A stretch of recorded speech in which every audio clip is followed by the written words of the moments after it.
Algar Productions. This is the Post-Atomic Horror, the most comprehensive Star Trek podcast ever produced. Your hosts are Ron Algar Watt and Maggie Robotham.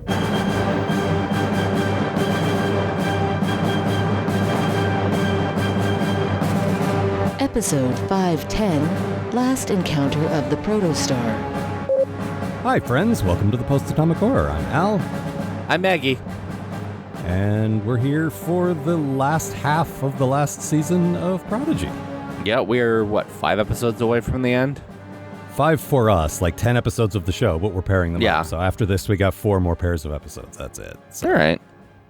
Yep. And it does feel like things are moving along, kind of, but I would definitely say this pair of episodes could have been the first act of something else. These 2 episodes could have been an email. Yeah, like, there's some okay character stuff in here, but for the most part, plot-wise, almost nothing happens. Well, I mean, we spend a lot of time... Yeah? We spend a lot of time with Chakotay, and I'm like, I like most of this cast better than him. And when, like, this podcast, we're on episode 510. When have we ever cared about Chakotay? Like, not once, Never. Right? Yeah. I think going into Voyager, we were like, okay, I made that little song. I'm keeping an open mind. Like, I can't hate him out of the gate, but it didn't take him long. It did not take long at all for just, I don't care about what this guy's deal is. What are you talking about? And years ago, we were insensitive about, like, the Native American aspect of him. Oh, yeah. But I will say, what we were really criticizing, I realize in retrospect, is white writers trying to approximate that and doing a bad job, and us making fun of that. Yep. It was way more the clumsy, like, no, let me tell you about my people, from people who have never experienced anything like that. Yes, and also the fact that he can't act. Well, there is that. That is a whole separate issue. All right, or at least let's get into it. Like, I guess he can read lines. I mean, anybody can read lines. Mm-hmm. But, and speaking of that, why don't I read some lines to you? Yeah, read some good lines. Nobody said good. I'm not promising good. But, as is our custom, this is one of those 2-parters, so we're just going to summarize the whole thing and then talk about the whole thing. So, here we go. The usual gang of idiots, plus Majel, emerge from Wesley Crusher's stupid time hole to find themselves on a barren alien world where Chakotay has chosen to mope for an entire decade. I spent a lot of time trying to work out if hanging out with Chuck is an upgrade or a downgrade from hanging out with Wesley, and honestly, I'm still not sure. I will say this, though. If my parents had made me go live with Uncle Chuck, who lives in a rusted-out old boat and whose only friend is a computer program, I definitely feel like I was being punished, not rewarded. After freeing them from the classic giant Ewok-style net trap that he had set, Chuck grumbles his way back to the Protostar to play with the Franklin Mint Star Trek chess set that he whittled for himself, leaving the kids to fend for themselves in the aforementioned barren alien world. Until the aforementioned computer program friend, Hologram Janeway, who hasn't sacrificed herself yet because time travel, talks him into not letting them die out there. Then we pay tribute to that classic bit of Star Trekkery that goes back to at least Spock's brain. Someone doesn't want to do something and someone else spends massive amounts of screen time saying, "Oh, come on," over and over again. While this is happening, the more useful members of the junior crew, so everyone except Dal, work on repairing the Protostar and its various accessories. See, upon discovering the stupid evil red ball that the diviner planted on the Protostar, Chuck thought the most sensible thing would be to bring the ship to a barely habitable wasteland and sit there until he died. But then that bird guy he came here with was convinced there was a better way, which makes sense because seriously, there must be 100 better ways than this one. And Bird Guy got really close to working this out, climbing to the top of a dangerous lightning mountain where antimatter literally grows on trees. Hey, infinite universe, why not? He managed to cram some of that antimatter into those little tubes you get at bank drive-thrus. Do banks still have those? Then buried the tubes under his skeleton. So it's actually a good thing that Dal wandered up here with no regard for anything, because now Chakotay has a way off the planet that he swore not to leave. I can't say that this entirely makes sense to me, but the important thing is that part 1 is over. Take it away, Maggie. So, with Chakotay temporarily out of his stupid bad mood and a tank of antimatter merrily humming in their pockets, the Protostar crew begin their plan of turning their ship into a proto-swim, a boat. They're making it into a boat. This involves a lot of hauling wood, installing sails, making sure the replicator has plenty of grog, boat stuff. Meanwhile, Admiral Janeway is wondering what to make of this Wesley Crusher guy and reaches out to the only impartial opinion in Starfleet, his mommy. Yes, it's a brief appearance by animated Bever. Child Jack Crusher is not there. I assume he's off eating a banger and or mash. So, Bever, what's the deal with this Wesley kid? He cool? Janeway asks. Oh, my Wesley has never done anything wrong in his entire life, Bever replies. Really? Janeway asks. I heard he killed a guy. Oh, no, says Bever. No one remembers that. Back on the Protostar. That's better. I knew I could find one. The kids prepare to cast off and sail to some kind of whirlpool that'll launch them into space. Unfortunately, the weather starts getting rough, the tiny ship is tossed, and if not for the courage of her stupid crew, the Protostar will be lost. Chuck is washed away and almost eaten by eels, and Dal dives in after him. Wait, I yell at the TV. Take Murph with you. Get rid of all the characters I hate at once. Also, alas, Dal saves Chuck with his use of rope, and the Protostar once again launches into space. With that done, they just need to go find an experimental baby star to get back to Voyager. And how hard can that possibly be? I'm just going to jump right into my good thing, which is Protostar. That is Thank excellent. you. Good job. Yep. Very good. Also, major points for making a Gilligan's Island reference to something related to Voyager, something that became tired immediately after Voyager premiered, and yet you made it funny again. Yep. I distinctly remember that from when Voyager came out. Like a lot of, it might not have been even everyone might have been reading the same magazine, but like. Yeah. No, all the news groups were like that. The AOL chat rooms were doing it. Everyone's making that dumb joke. Yeah. Every week they don't get home because Gilligan kicked the fucking warp drive into the transporter a coconut. Yeah. Okay. All right. Hilarious. So Gilligan would have been Neelix, right? Yes. Okay. I believe Gilligan was the ship's chef. The ship's fool. That's not true. They made the women cook. Yeah, that's true. I had a note here as we're going, like, okay, we've gotten Wesley now. I wonder if any other Trek characters are going to show up who are actually cool. And then Bever showed up. Like, that's not what I meant. I didn't know. I would have been fine if Bever showed up if it weren't just to talk about how good her boy is. Like, every now and then I'm like, were we unfair, like, to say that all she ever talks about are her children? And no, they brought her back in Picard to talk about her other child. And her now new they come child. back to this. Yeah, and now they come back to this, and she's still Yeah.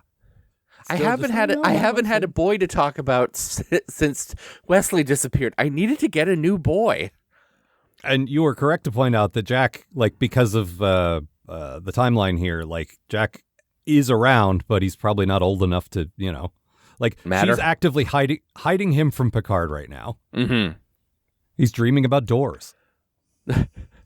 No, at one point, Jane was like, so how is Captain Picard? And Bever's like, I haven't talked to him in a dog's age, a boy's age. Question. Oh, going through a tunnel. Hey, you can't use that trick on me. I just used that trick on the Admiral. I invented that trick. Mm-hmm. The thing is, there's a part of me that's like, yeah, Janeway and Bever should know each other, and it's just because they're women around the same age. That's it. There's no other reason other than, I don't know, they feel like they'd be friends. Yeah, no, they should have like a book club or something. I'm sure we've talked about that before because I think, we must have recently because we also said that Carol Freeman should be in that book club. Yep, absolutely. The type of ladies of a certain age that read 50 Shades of Grey and think it's actually like kinky and shocking. Yeah. And have a box of wine. Of course. Replicator, wine. No, not like that. No, I wanted a box. Mm-hmm. You got to teach the replicator. Like people have said, well, no, box wine is a convenience, but you can replicate it in its purest form. No, I want it in a box. Like, you can get any kind of wine you want. Like, you get a Chateau Picard. No. Thank you. Definitely not that. Yeah. Absolutely not. I would like to keep these friends. Tastes like feet. Freeman's like, I get a bottle of this every year. I don't even know Captain Picard. No, this is from my daughter. You got Captain Picard's wine? Give me that. Mm-hmm. So, like I said, not a lot happens in these 2 episodes. Like some. Not really. But the first episode is entirely convincing Chuck, and the second episode is all sea adventure. And I feel like you could have told all this in 1 episode or even half an episode. Oh, absolutely. It feels like they just like, well, we got Chakotay now after all this time of looking for him. We might as well spend as much time with him as possible. And that brings me to my bad thing. Okay. Chakotay has found a way to be both boring and a jerk by leaving children outside to be eaten by sandworms. But Maggie, you may be asking, Chakotay's been marooned on this planet for 10 years. Surely he's entitled to a brief bad mood when visitors come calling. No, I reply. Yeah. Also, Rock spent a literal eternity alone on a spaceship and still kept her chipper attitude. I don't know what his excuse is. Yep. I had the exact note. Like, 10 years? How terrible. Mm-hmm. Just, But also, I was he thinking did about this it to after. himself. Yeah. Like, the fact that Bird Guy was like, hang on, I have a plan. I bet I can do this. And Chakotay is just like, no, what if instead of that we did nothing? Like, no, and then I called this out in my summary, but like, then he's like, oh, he found a way to escape. I better do that. Like, what changed, man? Did you? I guess it's because he believes the kids, but it's still doesn't really work for me. There is an aspect to at least this version of Chakotay that feels very much like I am absolutely getting off on the fact that that I'm stuck here, and I'm just my entire personality is going to be being mad about it. Every day, I'm going to get up, do shit I don't want, eat fish, lick a fish I don't want, and be mad about it. Fish and crunch berries. Yup, and that's going to be it. And I'm going to get a real smug sense of self-satisfaction that I have to do this every day. And if everything goes to my plan, I will never be able to convey this smug sense of satisfaction to anyone because I'm here by myself. No, it's just for me and the fake version of the girl I have a crush on. Oh, boy. Yep. Mm-hmm. So... Also, it occurs to me just the first idea out of my head, and I bet if you and I sat and thought this through, we could come up with dozens of others. But I appreciate he's trying to keep the Protostar out of commission. Like, it's got a weapon in it, you can't. But what if he just blew it up on this planet and called for help and got Starfleet to take him away? Mm-hmm. Like, he doesn't have to stay here. No, but that's the thing. Like, it feels like, no, I have to do this. Why? Because of honor or something. But I mean, you're right that this is his whole personality, and it always has been. He's the survivalist guy. He's the guy who, like let's put aside the problematic aspect of the only main Native American character in the history of Star Trek. Like, we had that one off in an animated episode, but that's about it. Yes. Is a back to nature survivalist, can live off the land. Like, that's a little, like, if you had a few of them and he was one, that's fine. But he's carrying a lot on his shoulders, and he's like, oh, the land speaks to me. Okay, please don't. But in any case, let's just, like, I think at one point, I think a listener had suggested, what if you replace Chakotay with Ron Swanson? And that's stuck with me because, like, yeah, that's kind of the type of person he is. Like, let's take the culture part of it out for a minute. And, like, he just wants to live off the land. And, like, okay, now you get to do your little Johnny Appleseed role play. That's fine. But you could go home and do this and also live better. Like, you could live off land that gives you more than crunch berries and fish for the rest of your life. Yeah. But it's like, no, it feels like it's got to be that, no, I have to suffer. Why? I don't know, but I know people like that exist. I've met people like that. I have been that person from time to time, but I also, Me too. when I recognize it, say, hey, knock it off. Snap out of it. Yeah. You need therapy or medication or something. Mm-hmm. Which he could use all of those things. He could definitely use therapy. Like, oh, absolutely. Well, 7 years in the Delta Hologram Quadrant, Janeway's dude. giving him that. Yeah. He thinks he's getting therapy from Hologram Janeway, which is, look, this is your good thing. Oh, yeah. I was delighted to have Hologram Janeway back again. And despite never having met these kids ever before, she instantly falls back into okay, kids, let me tell you how to help out. Yeah, it was cool. You seem and cool. I'm glad she's around and she's the voice of reason when Chuck's being particularly stupid. But also, I don't know. If we're going to get her back, I would have liked the version that knew them, that had history with them, you know? The thing is, I like that she doesn't know them, but they know her. Like, they're so excited to see her, and she's like, oh, okay, well, this is nice, I suppose. And she believes them.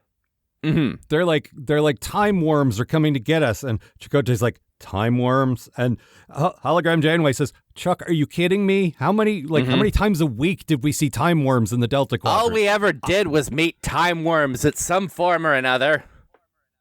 All I am is a computer with like a spreadsheet of shit that Janeway's seen, and I know this is real. I literally thought, all I am is a computer with an IQ the size of a planet. Mm-hmm. No, she's got the IQ of 200 PE teachers, obviously. Mm-hmm. IQ of 6,000. They're dead, Chuck. They're all dead, Chuck. They're all Everybody's dead. dead, Chuck. Mm-hmm. My bad thing. Mm-hmm. This is more of a bad thing for the whole series, but these guys spend so much time rescuing Dal. Like Yep. It's a major plot point in both episodes, at least once. I think twice in one of them. Like, he wanders off and does what he wants, and then everyone has to divert their resources to going and getting him. And it's so tedious. But also, he's still crying about whatever he saw from his future, that he's not going to be a captain. Like, you're not even good. Like, at one point, Chakotay's like, you're bad at boat, so you get to be on rope duty. You get to coil the ropes, which sounds like a punishment. And then later, he's like, hey, I need those uncoiled ropes. And Dal's like, oh, I didn't do that. Like, I gave you this duty not to punish you, but because it needed to be done. And yes, it's not skilled labor, but it's still someone needed to do it. And you didn't even do that. Like, there's only like 7 of us. The only way you can lead people and be so incompetent is if your dad's rich. And that is not the case. Yep. No. So you got to get there the hard way, kid. Like, if he was a Nepo baby, then all of this I would hate it, but all of this would be kind of justified character-wise. But, yeah. It feels like we should be so far beyond this version of Dal at this point. Well, and again, I've called this out a bunch of times, but it's a lot like what they did with Mariner and with Michael Burnham, which is they seem to have made some growth, and then next week they haven't. Like, we're in the era where everything's serialized now. It's not episodic, shown out of order. Yeah. So you don't need to revert characters back to the way they used to be anymore. Like, in the 90s, I understood that because reruns showed whatever order. You can't say, well, now the Doctor's like this. No. You have to kind of maintain that. I get that. But. Although this is the only show that is actively trying to keep people from watching it, so honestly, it makes more sense than the other Star Treks. I guess that's true. And I keep coming back to what Flonk said, which is season 1 was such a perfect introduction for kids, and this is just not. Insane. Yeah. Hey, let's spend more time with characters of a TV show that has been canceled for 20 years. Oh, boy! Well, that doesn't bother me because a lot of modern Trek's doing that, and if you do it with characters I like, it's fine. But like, it's the time aspect of it that, like, one of the only 2 people who has reviewed this entire franchise in podcast form, like, I'm having a hard time following the time logic of some of this. And a child, okay, kids are going to be more media savvy about certain things than I was as a kid, absolutely. But I have a hard time believing that a kid of, say, 10 or 12, which I guess is the target audience, I would guess, is going to follow all this time travel stuff perfectly. It just doesn't really. It is a lot. Like, you add in like space and like mind. Yeah, none of that has ever made sense, and they had the opportunity to make it make sense, and they didn't do that. Yeah. What was your good thing? Hologram Janeway. Already touched on this. Oh, right. You're right. Just You're right. happy I'm to sorry. see her again. Hello. Yep. My good thing is... Guess who's back? You left me to die. Mm-hmm. I'll never die. My good thing is this is a subtle moment, and there were a lot of good things. This wasn't one of those I'm struggling to find something. Like, it's just I particularly like this moment. Mm-hmm. Where the kids are trying to get the ship working and Chuck's still not on board. I mentioned this in my summary. Like he's like, yeah, fine, do whatever. Keep me out of it. And like Jenkum's trying to fix the little dune buggy, and he's like, that's not gonna work. It's never worked. And like, yeah, well, you haven't met Jenkum Pog before. Smash, smash, works now. You never tried hitting it with a hammer before. Mm-hmm. Oh, I hit it with lots of hammers, not in the wrong places. Mm-hmm. So, like, he's, he's staying out of it. And he walks by a crew of them working on the ship, and Majel flashes him the Vulcan sign, the hand sign, and says, live long and prosper. And the animation on him is infinitely a better actor than his voice is. Oh, 100%. The look he like the side eye and the half-hearted Vulcan salute, where, like, he doesn't say anything, but it sure reads as live long and leave me out of it. And it was just, it was perfect. It's very live long.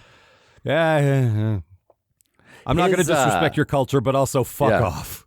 Leave me alone. His model is real good. Like, it is. Like, I still don't like the actor, but... No, but animated Chuck looks real good with a beard. He does. And we've got a little bit of gray in there. I've seen Robert Beltran like these days, and he's a good looking guy. Like, oh, nice. I think I mentioned this. Devlin suggested that Chuck just be the himbo bartender, and like, yeah, that fits. Oh yeah, that would be perfect. Because he's kind of hunky. He's just dumb, boring. Hey, Chakotay. Give me a whiskey and listen, I got a problem I could use some advice on. Oh, you should talk to a therapist or something. I am not good at that, but I will make you a hell of a Manhattan. So when I was with the Maquis... Also, if I were writing this show, he talks about the Maquis a tiny bit, like just like talking to Dal, like, look, I took a chance where I thought this was the right political cause, blah, blah, blah, blah. And I would have had any of the kids, but even Dal, the dumbest one, say, couldn't you have just found another planet? Yeah, right. There's lots of planets. Yeah, even I know that, and I grew up in a mine. There's lots of planets. I'm from like 20 of them. Yeah? Sort of. Uh-huh. At one point... The way Chuck talks about them, too. Sorry, go ahead. Go ahead. No, please. The way Chuck talks about it, too, is very much like, that was a dumb thing to do, actually. Mm-hmm. Well, he's looking back. He's like, it's 20 years later. Maybe I shouldn't have done that, actually. But like, he talks about it like he was in a gang. Yep. Well, he kind of was. Like, listen, son, when I was your age, I joined the greasers from the book The Outsiders. Turns the chair around. Uh-huh. Look, I can be cool. I can be hip. I don't think you've ever been cool or hip. Ducka.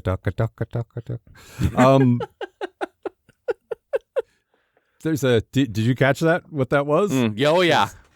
I thought I was kind of out on a limb with that one. Okay. No, I got it. Okay. There is... I wish I had written down who said this, because someone described Chuck as such a prickly feather. That's funny. Yep. That's really funny. I didn't catch that. That's great. I think it was Zero, because it sounds like something Zero would say, but they let the prick hang there for just a moment. And nothing funnier than a hanging prick. Leaf feather.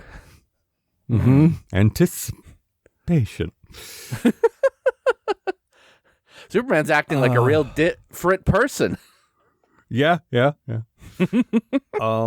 I did like, to get back to my good thing, I did like the whole montage of them continually trying to help and him hating it. Like, it's basically the recycling episode of The Simpsons. Please, no. Just Leave over me and over alone. and over again. Please, no. No. What else? Please. Mm-hmm. What else we got here? At one point, Chuck says, "Why's the blobby guy here?" And I've been asking that for 30 episodes now. I agree. Yep. Don't agree with much you have to say, but you're right on with that one. That one and keeping Hologram Janeway as your best pal. Those are two good choices. I would absolutely do that as well.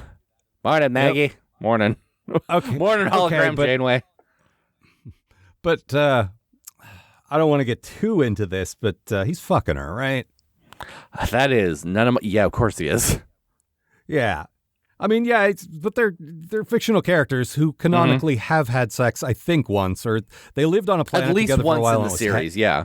Heavily implied that they hooked up for a while. They definitely did in that episode where they thought they were going to live on that planet together. You remember what I'm talking about? That's exactly what I was talking about. Yeah. And yeah.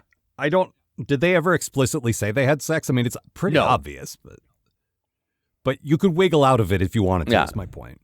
It's the same way that like Picard and Bever definitely had sex during TNG, and Deanna and Bill were constantly having sex. Oh, undoubtedly. Yeah, but that's like they were both horny. Like that was not hard to figure out, you know. There's a bit in I was listening to a podcast, like a movie podcast review, Insurrection, and there's a line that Deanna says where she's like, "I've never kissed you without a beard before." And I'm like, that's bullshit. Yeah, because they were together when he was young. Yeah. So, yeah. Ugh. Let's see, what else? Chakotay has a cowboy hat now, which I don't know where he got. I mean, I know where he got it. Replicators exist, but like, sure. He's just if I'm going to mope for the next 10 years. The thing is, because I know what he looks like now, and it's pretty close to this animation model, I think he'd look good in a cowboy hat. It's the right, like, he's got a rugged look. He's got a beard now, and he's a little bit of gray, and he looks, weathered in a good way, and like, he'd probably look good in a cowboy hat, but it is a weird choice, because have you ever worn that before? I mean, I guess if you're out working in the sun all day, like, that's the point of a cowboy hat. Yeah, I know, but I'm saying canonically, like, is this character a cowboy hat guy, is what I'm saying. It doesn't feel like it. No. And if he did the cowboy hat and like he had like a big pair of snakeskin boots or something, then I'd be like, yeah, okay, you're leaning into aesthetic now that you've gotten old. Like you're reading a lot of cowboy novels now. Yep. What's the guy's name? Louis L'Amour. You're reading a lot of Louis L'Amour novels now. I was thinking of no, never mind. I'm pulling a bunch of half names that are definitely not correct. Yeah. Guys ever read Lonesome Dove? It's the best. Oh, God. When I worked at Blockbuster, like a bunch of dads wanted that movie a lot. Yeah. Or maybe it was a miniseries. I don't know. But I'm aware of the video version of it. Yes. No, it's also a it's also a cowboy book, apparently. Yeah, I know. Also, the Thornbirds, I think, is up there somewhere. Yep. That's another one. Yep. Let's see what else. Okay, get real into Cormac McCarthy books. Oh God! So they've got Murph up on the crow's nest, like as the lookout, calling down to them, and they still don't understand him. All I know is that maybe he could hold the rope. He's got weird rope arms. Maybe he has like an affinity with rope, and Dal could go in the crow's nest because he's good at yelling. Yeah, all you got to do is look for things and yell down to the other guys, and he's yelling, and they're like, "What did he say? Like, why? Also, I thought you solved the problem of how to understand him." Yeah. So, I don't know. How do you feel about the whole boat sequence? I thought it was kind of neat. If it had been one episode, I think I would have enjoyed it a lot more. Star Trek. I have to make peace with the fact that Star Trek does boat stuff sometimes. Like, yeah, that's we got to exactly do how I our feel rich about it. naval tradition. I get it, but also I'm tired of it. Like, This fair. is a different angle. I will say that it's not the same thing that they usually do, which is just Moby Dick in space or whatever. Like they did. Yeah. No, they were literally having to sail this thing, and the sail looked like a Starfleet insignia. I thought that was kind of cool. Yep. Like visually, it was pretty interesting, but it went on for too long. It's made up of like those solar sail things, but they're using it as like a wind sail. No, I thought it was neat. Like it's fine. And they have to sail across these clouds instead of an actual ocean, which is kind of cool. Although I guess there is an ocean, but like you can breathe in it, or it's air, or something. I'm not sure. No, don't know. It's full of sandworms. Sandworms, hate them. We both have that note. Yep. Also, if you fall in the water, you turn into a girl. Wait, no, that's a different thing. Oh God, if only. Been watching a lot of Ranma lately, so yeah, and it's surprising nobody grew up on a lot of Ranma. So is that formative for you in some way? Weirdly, weirdly indicative. Back when I was a kid, of watching it and going, God, I would never go back. Mm-hmm. And then never thinking about that ever again. I'm just like, that'd be cool. Mm-hmm. Oh well.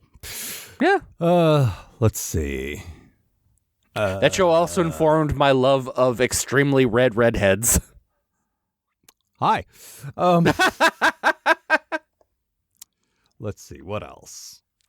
Yeah. My last the note scene is, of two. and then sorry. Go ahead. Oh, the fact that a lot of this episode is based around two guys I can't stand arguing about who owns a starship that Starfleet owns is really like. That kind of sums up most of my issues with these two episodes. That every now and then, like if Amanda or Tila or both of them are watching it with me, I'll read one of your better notes to them, and that was the one that I like. That's an excellent point. Because that makes me weirdly really happy. They spend a good chunk of the episode like Dow's like our ship, and he's like, no, it's my ship, and as you correctly point out, it belongs to the government. Yeah. It's neither of your ship. I've been camping in it for 10 years. Yeah, well, I rode it around for 2 years. None of you get to keep it. I think Chakotay thinks he's got squatters' rights. Yeah. If anyone's going to end up with it, it's Geordi. It's Geordi's ship. It's going to go to Geordi's museum. Yeah, so you're saying this belongs in a museum? Yeah. Okay, fair enough. Yeah, no, I don't have follow my that up last with So Do You because I don't think you do, Al. Well, thank you. My last note for this is, and then the two worst characters got eaten by eels. So that kind of tracks with what you're saying. Yeah, if only. Mm-hmm. No, and as you said, just throw Murph in there too. Yeah, if only Murph could try to save them with his ropes. Oh, God. Yep. How I hate him. Yeah, it's not great. All right. Anything else? These episodes run short when we do these two-parters like this. Yeah, let me see here. I thought with Chakotay they were trying to do a Luke from Last Jedi thing, which I know that movie didn't make it up. That's just a good example of that, but that like they were riffing on old stuff from mythology from forever ago. Oh, yeah. Just the hero that's decided he's got to like be in, isolation now, like in exile. That's the word I was looking for. No, I kept waiting for him to like throw their phaser over his shoulder and like take a big swig of green milk. Mm-hmm. Go milk a crunchberry. Go milk a milk beast. Mm-hmm. A moof milker. A moof milk. There you go. Mm-hmm. Milk this moof. Uh-huh. All right. Anything else? I think that's it. Very well. It's all from me as well. So that's it. Like we said, 4 more episodes. So if you want to write to us, postatomichorror@gmail.com. We'll be doing a supplemental soon. I need to open talks with the Gavs, but I'm sure we're going to be doing one of our holiday crossovers. So look forward to that at the end of the year. If you want bonus material like this show many, many weeks in advance and new Nick and Willikins and some other stuff, patreon.com/Algar. You can pledge as little as $1. It's great. Next time, we are covering probably the best/worst title of the series, a triple called Quest, which I kind of love and hate at the same time. Mm-hmm. And also one called Cracked Mirror, which, oh no. Oh no, please God, no. I thought we were safe from that, but maybe not. Maybe I'm wrong, but I bet not. Uh-huh. I bet it's that. Ugh. Maybe it's just about So if you Jenko wanna- Pog breaking a mirror. That would be fine. Mm-hmm. And I think Brian will be joining us for those. I got to double check. Oh, good. I'm pretty sure. Brian has a lot on his plate these days, so it's possible he Sure. might have to reschedule. But I think he'll be joining us for that. So look forward to that. And I think that's all for this time. Yeah. See you, folks. The Post-Atomic Horror Podcast is a co-production of Maggie Robotham and Ron Algar Watt. Copyright 2025. Please don't sue us. We're just doing this for fun.